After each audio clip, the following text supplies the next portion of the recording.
Here are the three phrases you need to have a conversation about where others work using Igbo language.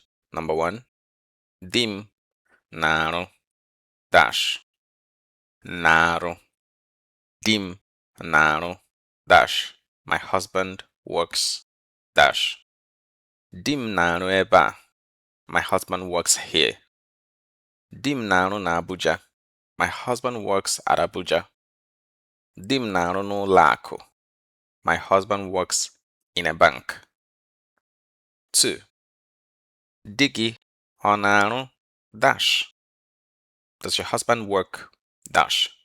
Di gị ọ na-arụ ebe a. Does your husband work here? Di gị ọ na-arụ na Abuja. Does your husband work at Abuja?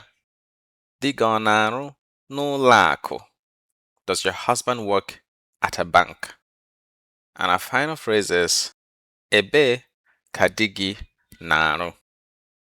Where does your husband work? Ebe ka di gị na-arụ. And to answer this, we come back to number one. Dim na-arụ dash. My husband works dash. Ebe a na Abuja n'ụlọ akụ. So you can replace ụlọ akụ with name of any other institution. You can replace Abuja with name of any other place na Aba na Lagos. You can replace eba with ebe ahụ, which is there.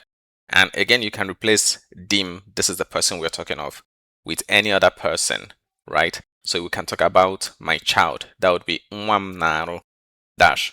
If I'm talking about a person like Chima, that would be Chima narụ dash. Quick question.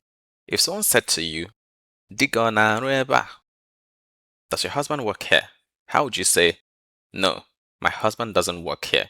Leave in a comment, and as always, come back tomorrow for more lessons.